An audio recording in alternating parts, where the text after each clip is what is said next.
Yeah. So good morning, everyone. I'm thrilled that you're with me today. My name is Kathy Smith. I'm honored to be Maryland's Assistant Secretary of State. Welcome to today's town hall. Now, today is the conclusion of International Charity Fraud Awareness Week. So our town hall on how to escape a cyberpunk is really pertinent. Yes, indeed, charities, in fact, are vulnerable to cyber and fraud, all kinds of fraud activities. So I am really thrilled to be joined today by a panel of experts who will be chatting with us as the morning goes on.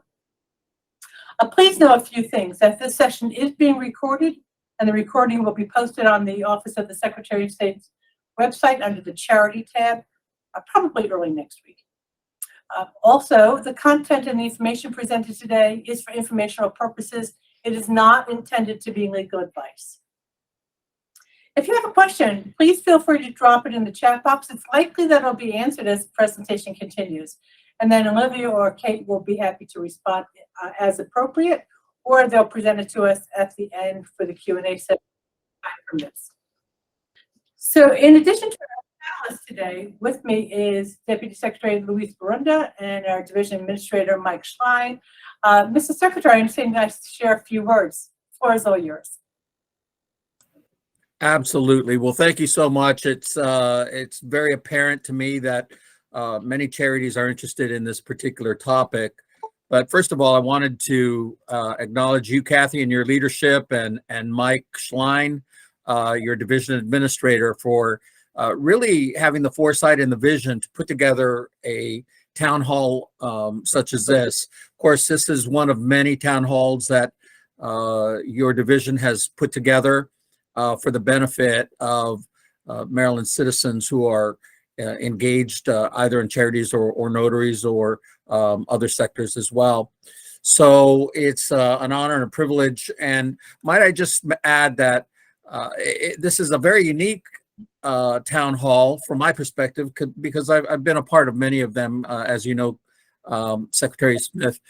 When we have our state partners, our federal partners, and our private sector partners come together to talk about such an important subject. So Chip, thank you for being a part of today's conversation, and Steve from the Federal Bureau of Investigation, and Kevin from Advanced Business Systems. Thank you for taking time out of your busy schedules to help Marylanders understand the dangers of this area that we're going to discuss. I think you've titled it Cyberpunk, and that's an interesting title. I'm not sure what all that means. I do know that, and I'll confess, I'm somewhat of a fan of America's Got Talent. And in this last season, there was a group of guys that were really technology savvy and were able to duplicate Simon Cowell's face on the big screen singing opera, and so on and so forth. That's neither here nor there, but it is this is an example of some of the challenges we could be facing as charities, where people are pretending to be other people that they're not, and doing a very, very good and believable job doing that.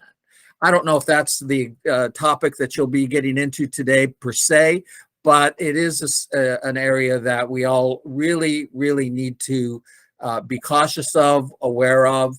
I, on a constant daily basis, several times a day, receive emails, for example, that look like they're coming from a legitimate source.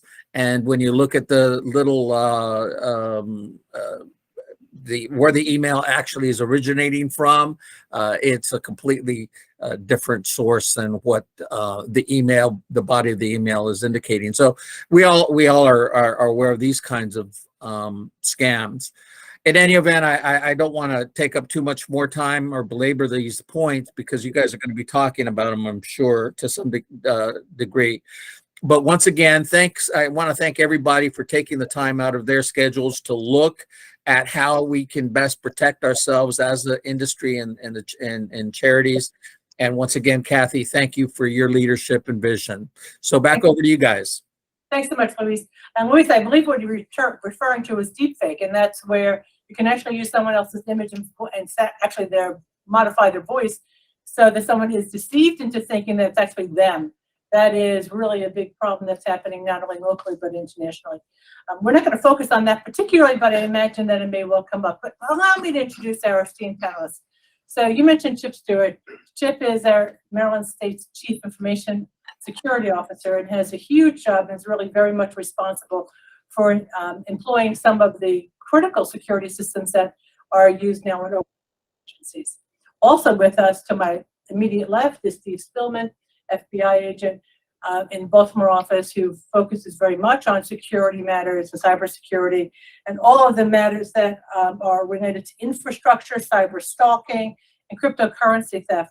We're going to talk, we anticipate having a session in the probably next year on cryptocurrency and how it will impact charities. So we may be calling on you again for that, Steve. And then to my far left is Kevin O'Brien.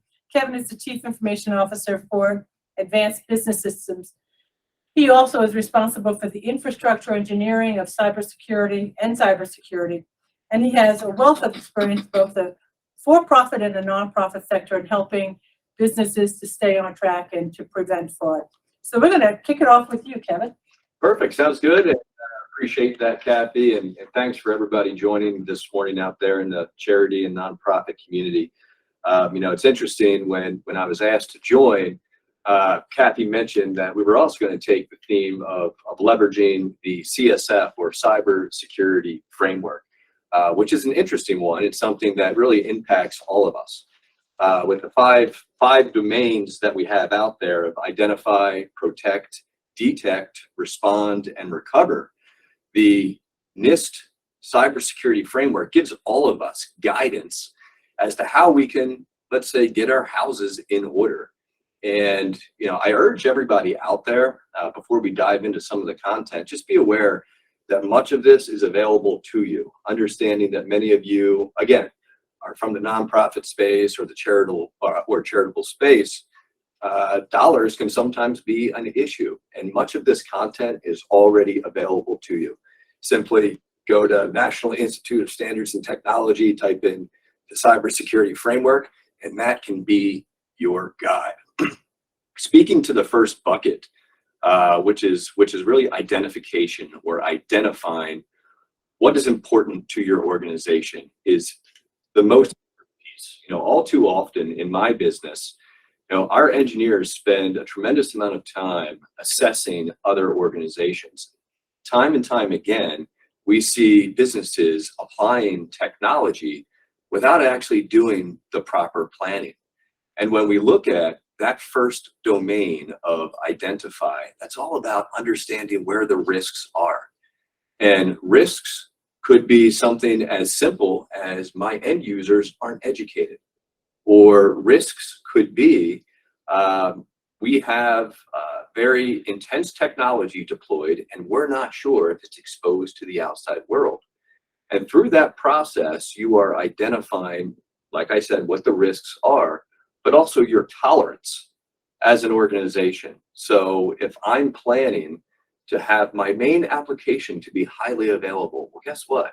If it is impacted by a cyber event, a cyber incident, maybe it's ransomware, how long can my organization go without access to that? And so it's an intense planning process that gives you, organizations themselves, not necessarily a third party, the guide, the steps to go through and ensure that you're able to understand what your risks are and your steps to really help mitigate those risks. Speaking on that point too, I would say one of the most important pieces and where we see the highest risks to organizations are you, our employees, whether there's leadership on this call, whether we have, just general employees. Not that we're not educated, not that we're not astute individuals, but when you look at the majority of cyber attacks still to this day, and you guys can corroborate that or say something different, but above 90%, probably even 95% still are coming through individual users. And, typically I take the approach of saying, look, we can put all the technology in place that we want. And our security budgets, while they are going up, our security budgets, we can blow the budget.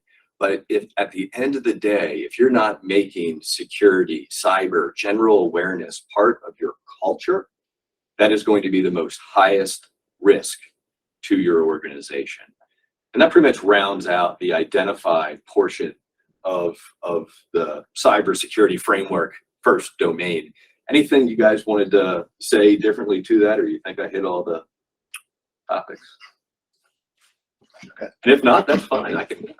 No, everything you said was spot on from what we see. Hopefully the value I can add to the panel is from the Bureau's perspective. What happens if the frameworks aren't followed properly? And what happens when a breach occurs? And for the folks on this audience, charitable organizations, the risk is pretty apparent from our standpoint. You guys handle a lot of money transfers in and out. And that's what the adversaries that we look at, they're trying to get in the middle of those transactions. So from your standpoint, I would think business email compromises and ransomware would be the two main areas of focus I would be focused on protecting myself. So yeah, it's just having a general awareness on the compromise front, having really robust controls in terms of multiple touch points before money goes out the door. It can even be as simple as making sure, after wire instructions are changed for a particular vendor, making sure there's a phone call that's made to the end user, just to make sure that vendor really wanted the instructions changed.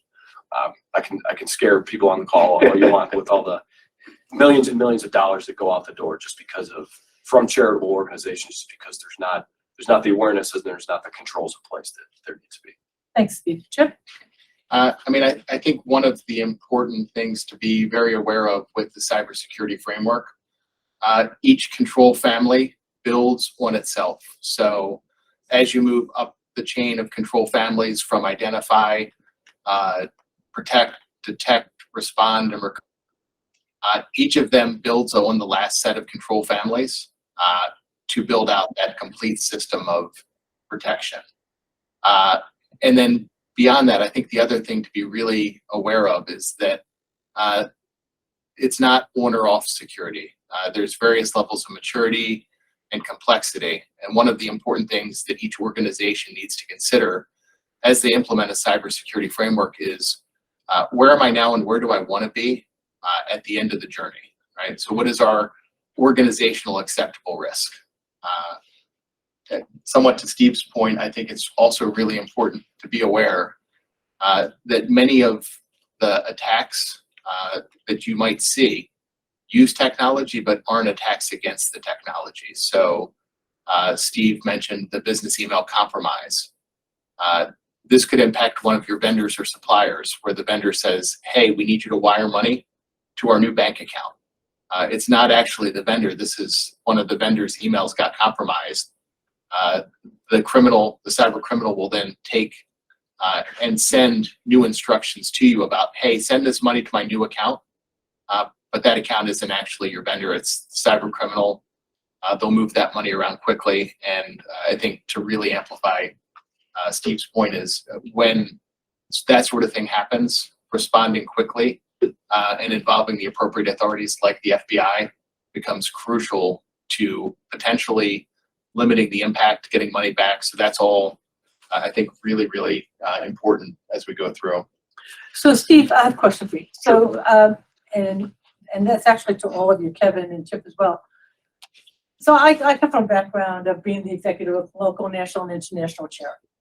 So my question from my experience is, does this really impact a charitable organization? I mean, really, charities, you want to go after, you hear about ransomware attacks at big hospitals and cities and huge institutions, but really a charitable organization, maybe we have $1 million, maybe less, maybe 5 million. Talk about that a little.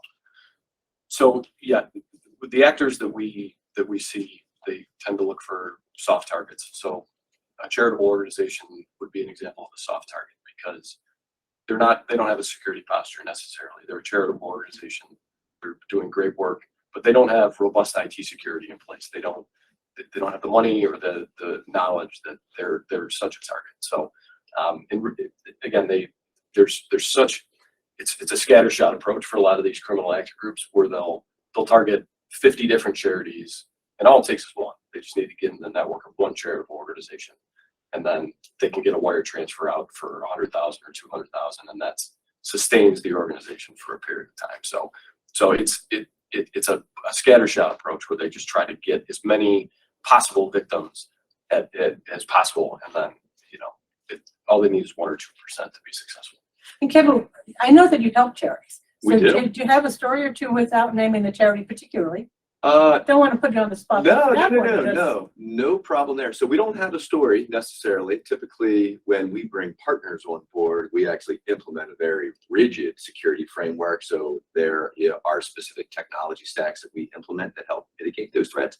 However, I can speak to the topic, and obviously enterprise targets are extremely lucrative, right? There's a significant monetary value associated to it, but it also requires a lot of knowledge, a lot of technical know-how to go after those targets. And to Steve's point, when you take this a scatter approach, you also have to think about how easy it is for them to acquire those dollars nowadays, right? We have Bitcoin, we have the dark web, we have these methodologies where it's easy to siphon those dollars to ransomware or BitLock an entire organization. And then their only option, if they don't have a backup and disaster recovery plan in place, if they don't have an incident response plan in place, their option is, can I be down for a week, a month, maybe longer? Can I go out of business? Or should I just pay the ransom? And in this case, if you're going after smaller organizations, whether they're charities or for-profit organizations, the small to medium business, in some cases, are just going, and that's a business decision that they make. And that's how these folks are getting away, hand over fist right now. Awesome. Thanks so much. I think it's also important to remember the stories that make the news are the big stories, right? You see a hospital system or a school district that's a large school district or a whole state impacted. The little ones don't make the news, but they make up the majority of the victims. So I think that it's really important to realize, I think as Steve said, it's targets of opportunity. It's the soft targets.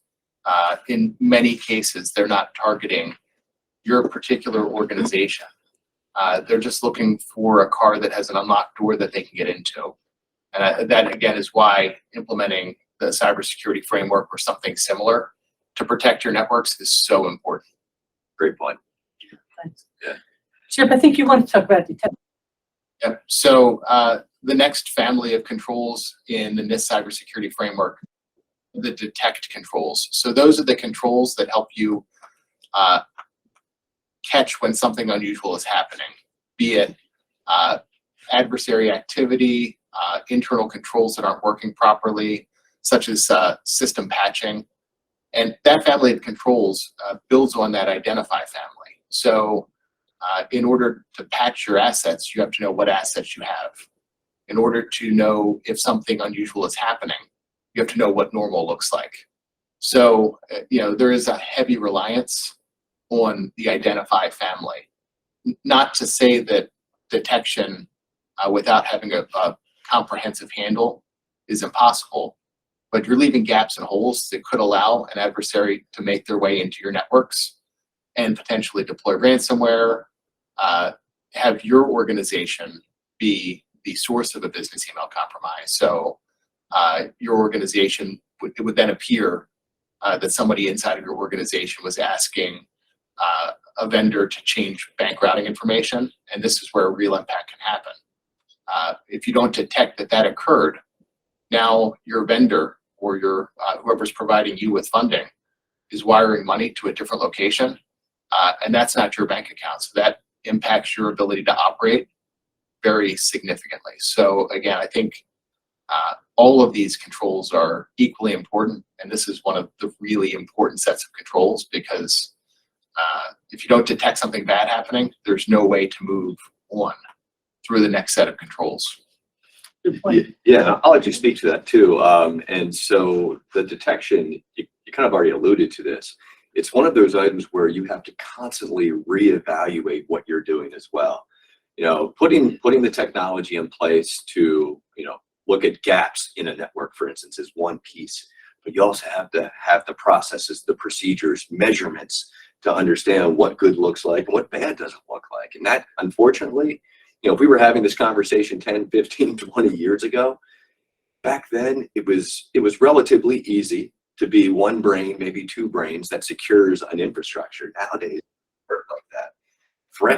New threats are presenting themselves every single day, down to the hour. And so you have to have a constant cyclical action where you're evaluating your process to detect, you're evaluating your process to identify what the new risks are to the organization. So that's one thing I just want to make sure everybody understands. This isn't a technology conversation necessarily, partially, but it's also about processes and procedures.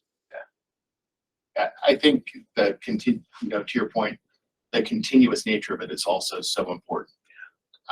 The bad guys never sleep.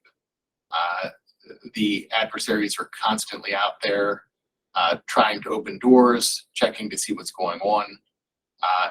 This isn't something you do once a day or once a week or once a month. This is a set of continuous activities.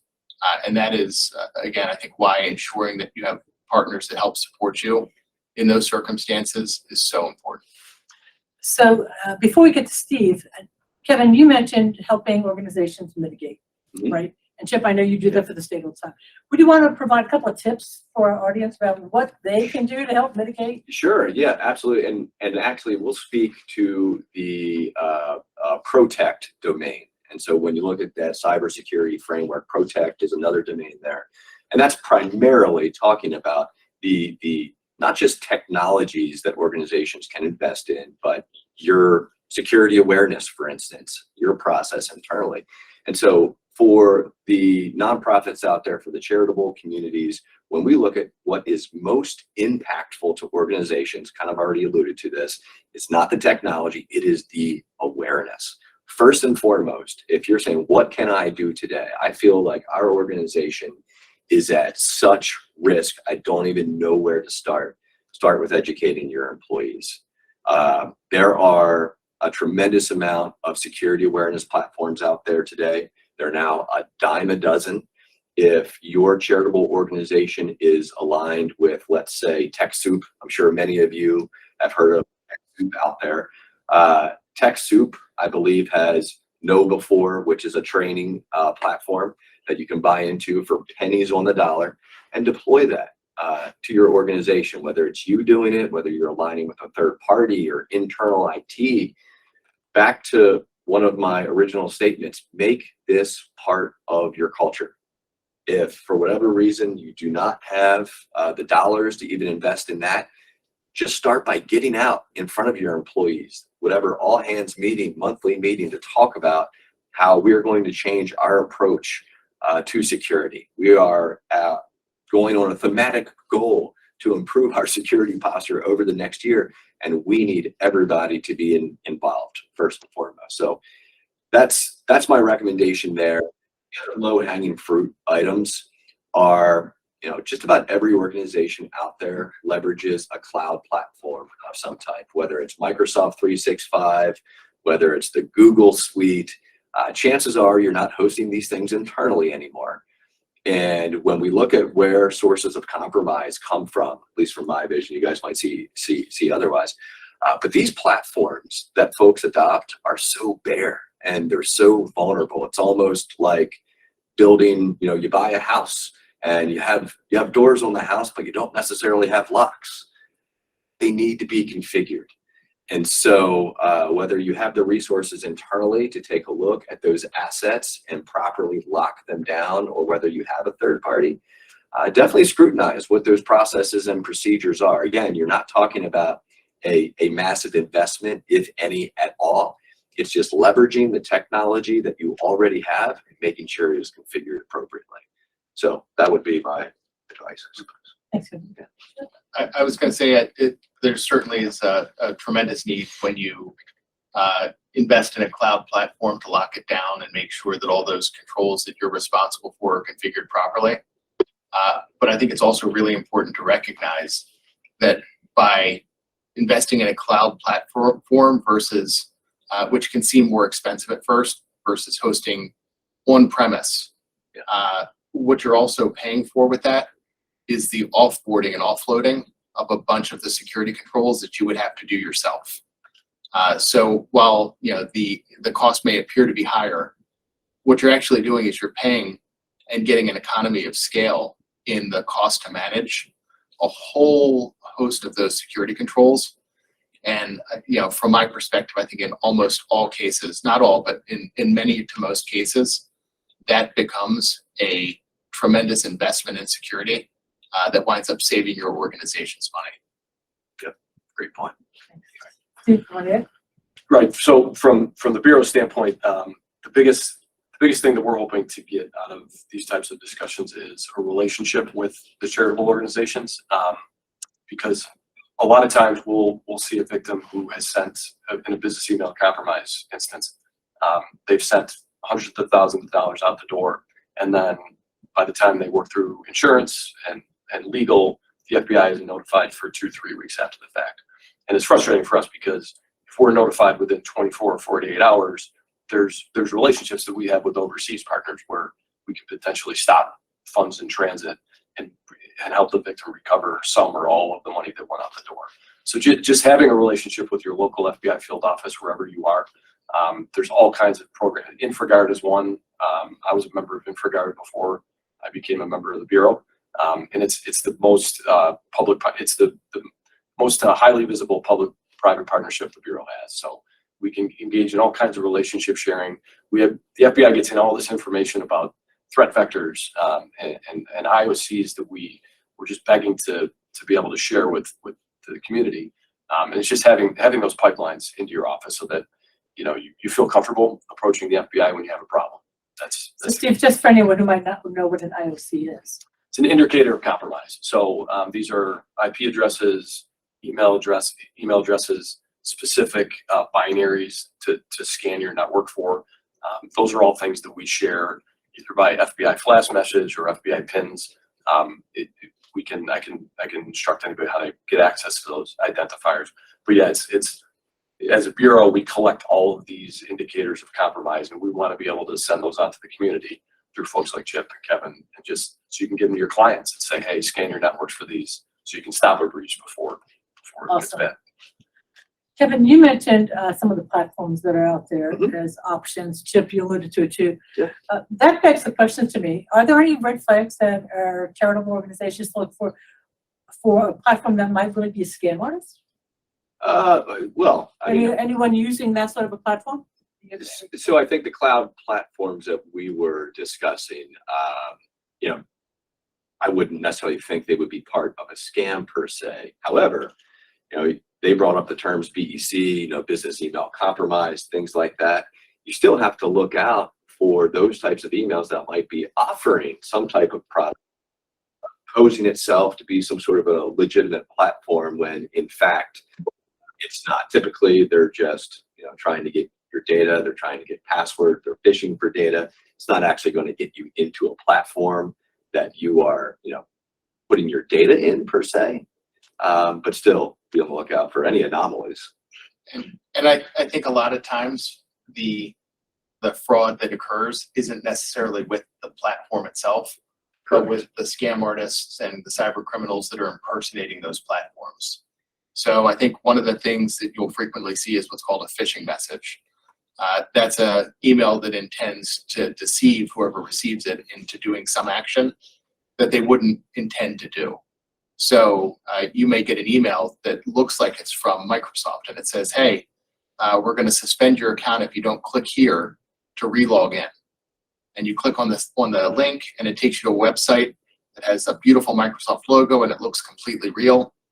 But if you look up in the address bar at the very top, you may find that it's not actually Microsoft. It's some other website. And that is one of the most common ways for cyber criminals to begin that process of a business email compromise. Because now, once you've given them your password, especially if you don't have multi-factor authentication turned on, they can then use that login information that they've harvested from that phishing message to move down the chain. So I don't think it's necessarily the the platform and the cloud providers itself that are the issue, but it's the criminal impersonation of those. Yeah, and that's, Yeah. oh, I'm sorry. No, go. Yeah, I would say that's a great point. And so just to provide some examples there. So when adversaries through this phishing attempt, if they're able to harvest your credentials, you don't have multi-factor authentication, which by the way is a free technology that you can implement.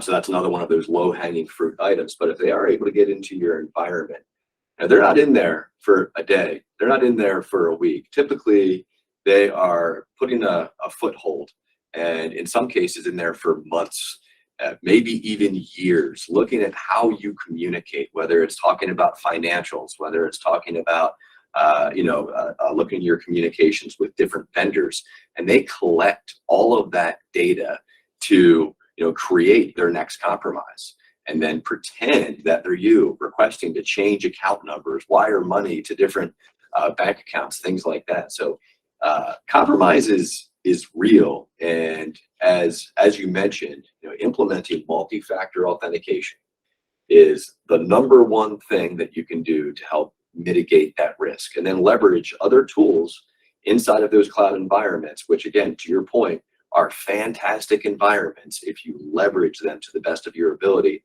and put technologies in place like conditional access.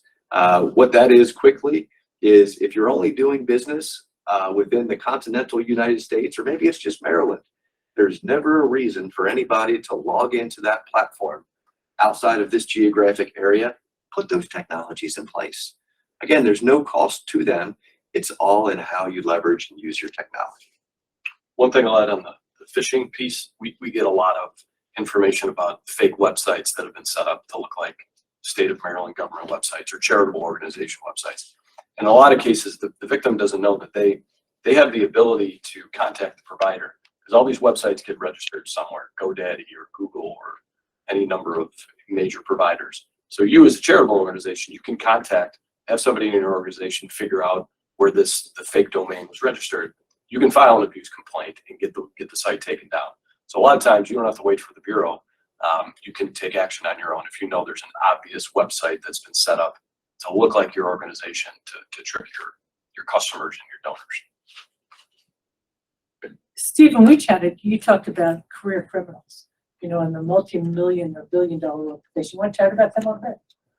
So yeah, so with the business email compromises group specifically, it's not one individual. So a lot of times it's a group of individuals that they treat it like a 9-to-5 job, where they're going to set up 100 fake websites and try to phish 100 different American companies on a given day. And like I said, all they need is one or two in order to be successful and insert themselves into the company's communications, figure out how the money's getting sent in and out the door, and then figure out where the vulnerable point is. On the ransomware side, we treat them like they're gangs. It's career cyber criminals who are extremely technically savvy. A lot of times they work with the government of the country that they're in, because they're so technical.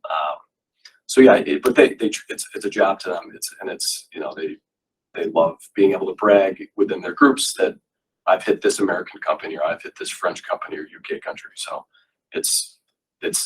but yes, these are not kind of low level criminals. These are highly sophisticated people that we're after. And this question is to any one of the three of you. If you were to guess how much money was ripped off from organizations, charitable or for-profit organizations annually, what would you think that ballpark might be?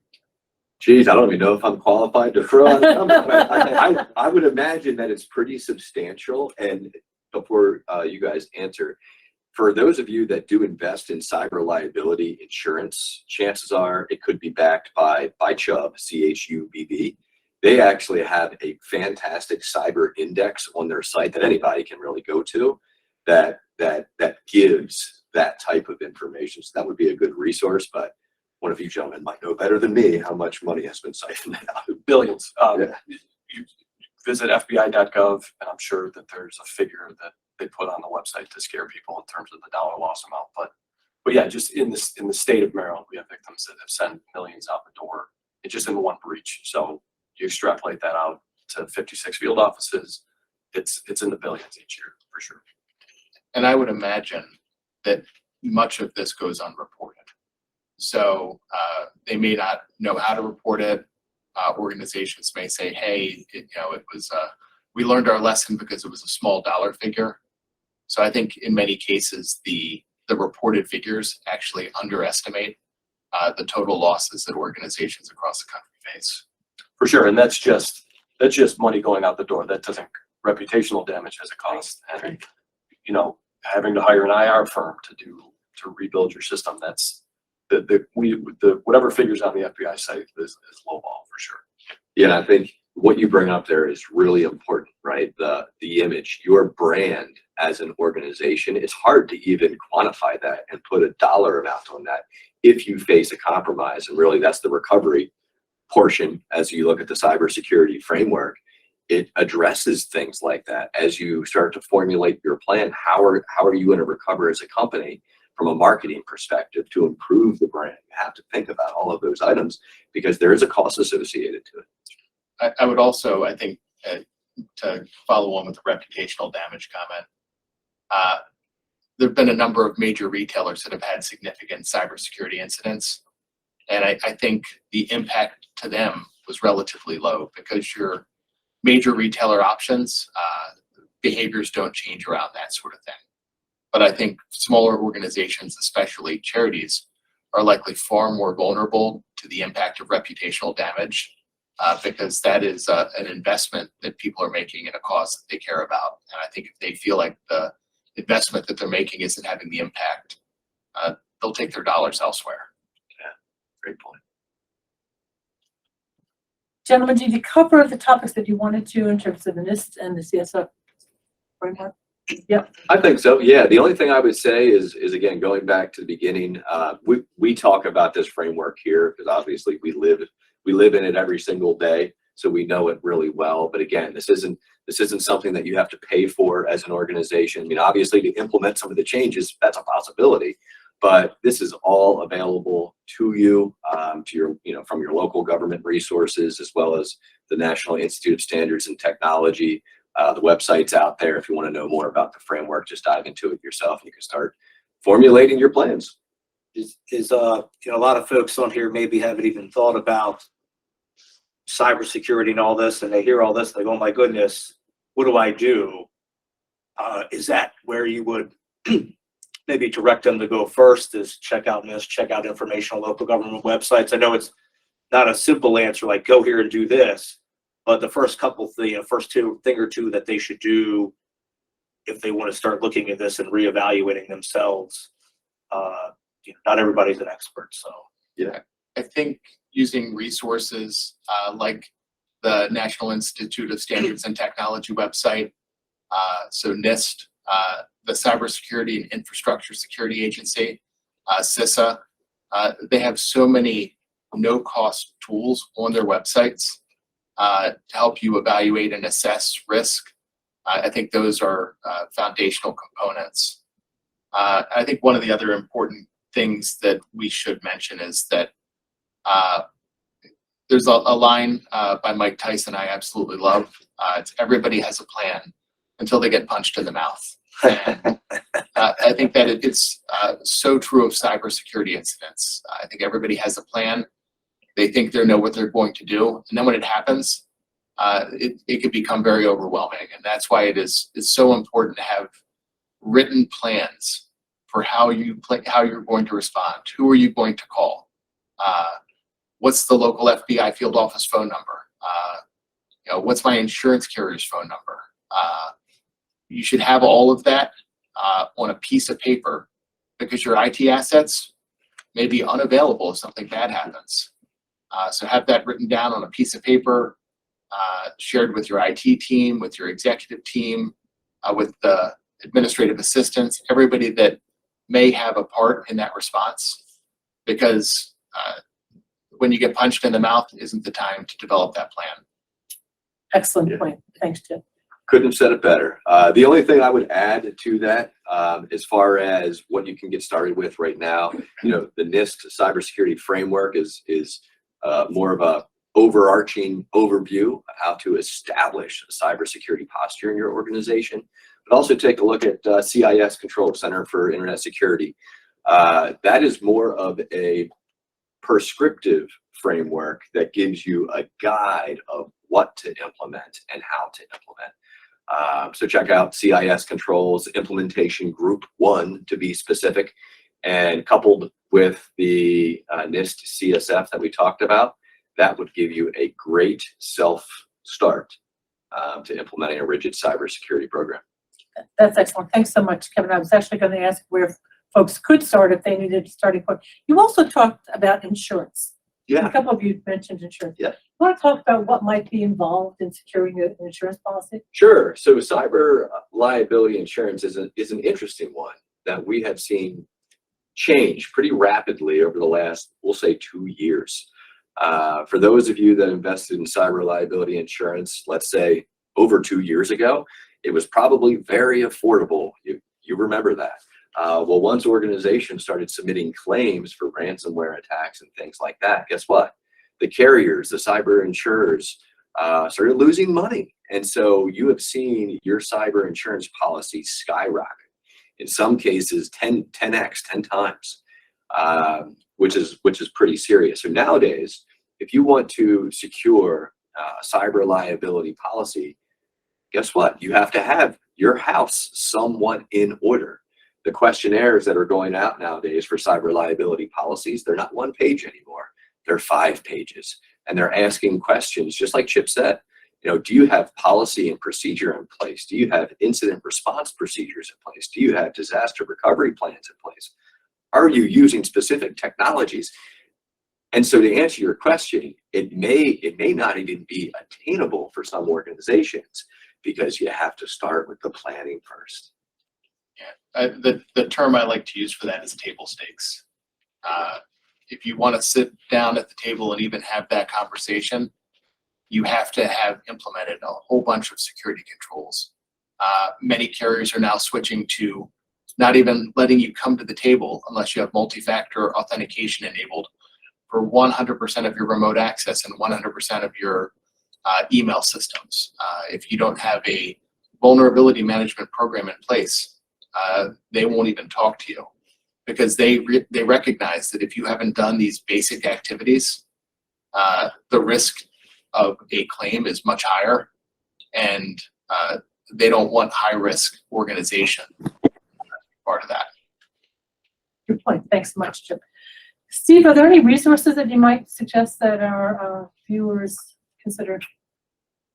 FBI.gov has a tremendous amount of resources about current trends and things to look out for. InfraGard, I'll plug it again.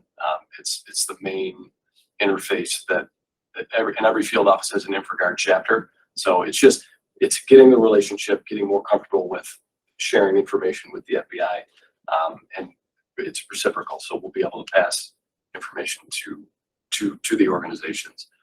And CISA, I mean, from a defensive standpoint, CISA is much more involved than the Bureau is. We're mission focused on criminal investigations and identifying criminal actors. CISA is really where you want to go if you want to harden your systems. That's what they're there for, and they have a tremendous more money than we have as a Bureau to combat that threat. So CISA, for sure. Thanks. Mike, before we go to questions, any thoughts or questions for our panelists? I mean, my biggest one was just, where do you start? You hear all this information, go, and I think that's been answered. And then just, I'm also thinking of smaller organizations, and everybody probably thinks, when they think a couple things, oh, this won't happen. I think we've addressed that, right? The soft targets, you're looking for the easy entry, like you said, the unlocked door on the car.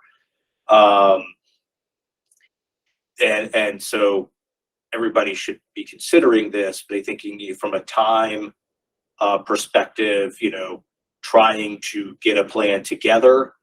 And then obviously, this, like you said, it's a continual thing, but up front, just, an investment of time and probably some money.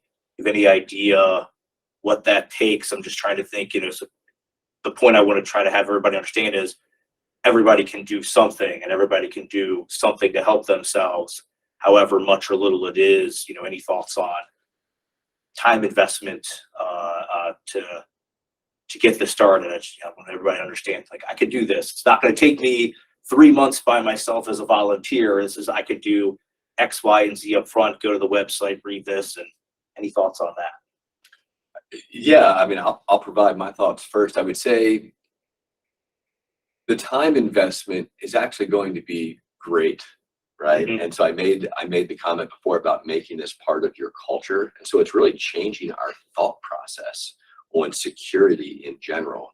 We can call it cybersecurity, but the low-hanging fruit items are, again, multi-factor authentication. We've talked a lot about that. We talked about the security awareness training. We talked about, really those two, if you want to make an immediate impact, go after that. But then you have to understand that this is a cultural item. And if you do go out to the NIST website, you're looking at the CSF framework. If you go to CISA, if you go to CIS, these are not items that are going to be addressed all overnight. It takes many organizations a year to really go through everything, because it's proper planning to improve your cybersecurity posture. It doesn't have to be a daunting task, though. And as a matter of fact, CSF 2.0 is about to come out. So there's a new version, which is a bit more, in my opinion, consumable. And so it should be easier to go through that. It's not a good answer. It's not the answer that you want to hear, because it's not a silver bullet to the problem. Right, and that's the point, right? It's a long-term, it's not an immediate thing. But don't get overwhelmed. Okay, there's a lot to do, but think of it as a long-term project and a long-term investment. It doesn't happen like that, but it can be done. For the business email compromise, fish your organization. Send out those phishing emails. Everybody hates them. They fish. We get fished 3 times a month. So, and you can imagine what they do to us if we click on something we shouldn't click on. So it's a constant battle of keeping it at the forefront of every organization's mind that you're a target. This is how they're going to get in.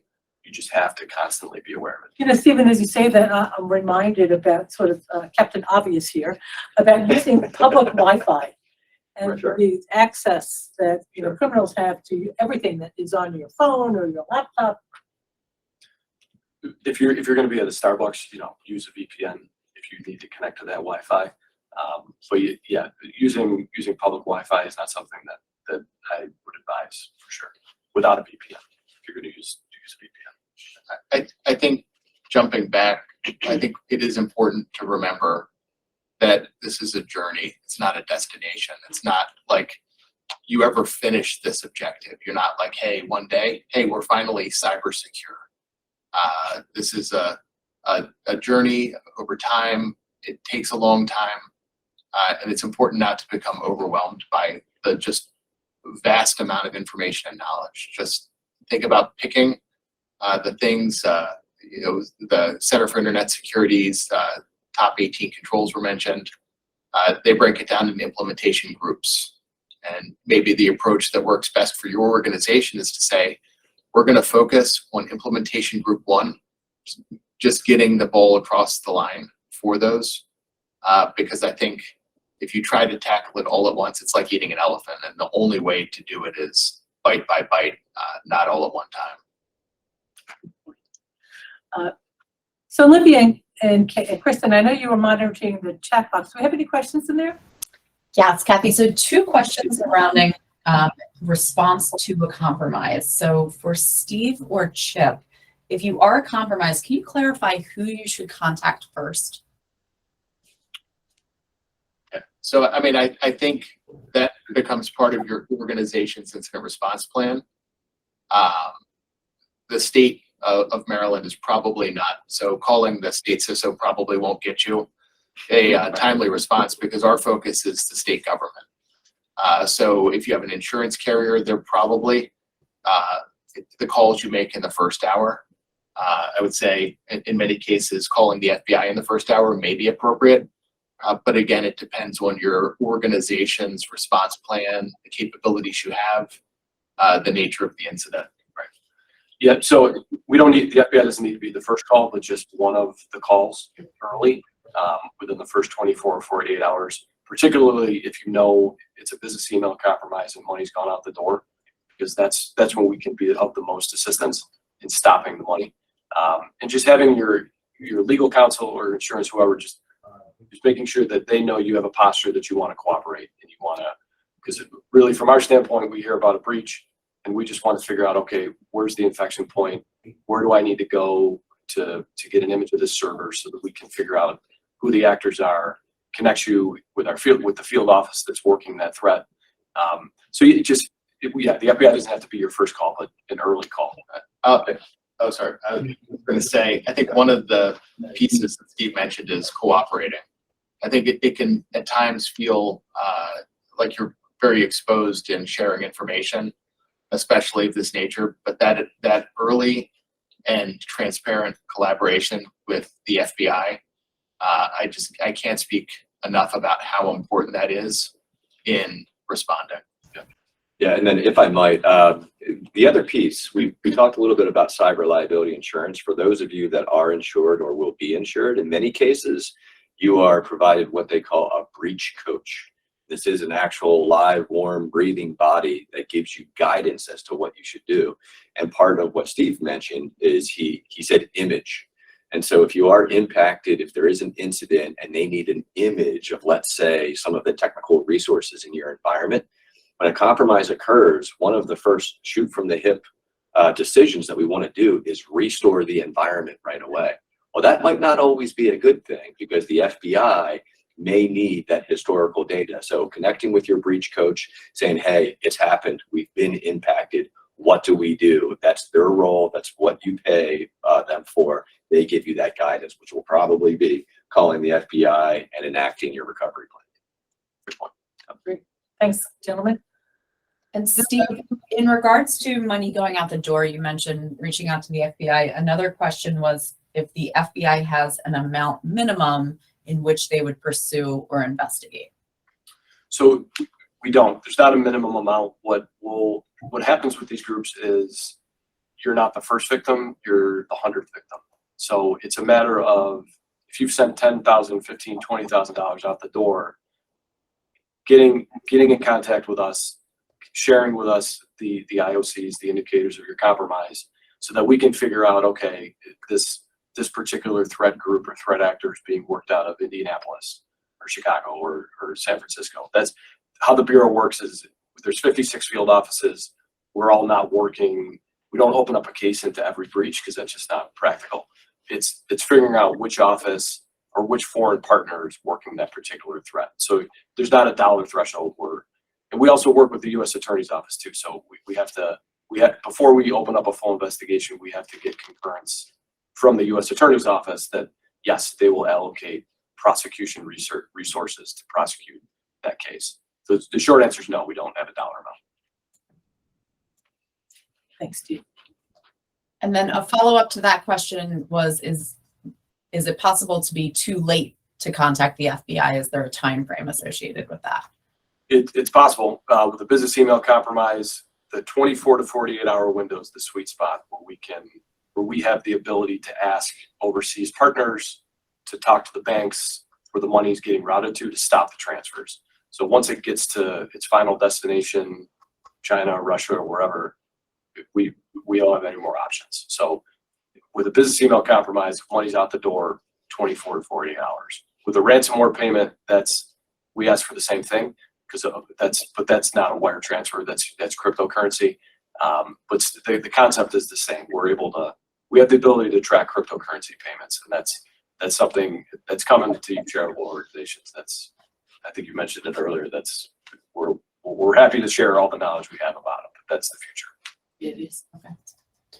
All right, and then one last question. So Kevin, you had touched on Microsoft 365 platform needing to be configured properly in order to be safe. One person asked a question about Microsoft 365 OneDrive.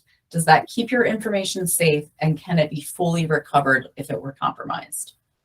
So that is what I'll call a loaded question, and I'm going to answer that in a couple of different parts because It's technology. Can it be deployed in an extremely secure fashion and be extremely secure? The answer to that is absolutely yes. When we look at much to what Chip said earlier, right? Typically, when you go to a cloud platform, Microsoft 365 is actually something that we in our organization develop in and sell every single day. Extremely secure, but out of the box, if you are, let's say, a nonprofit, you just bought into Microsoft 365, maybe through your TechSoup relationship, something like that. There are a lot of controls that need to be implemented. We already talked a lot about multi-factor authentication. Guess what? That's still not implemented out of the box. That would be up to you to enforce that upon all of your employees. And then number two, when you look at OneDrive, and we'll go ahead and loop in SharePoint to that as well, since some of you may have heard of that.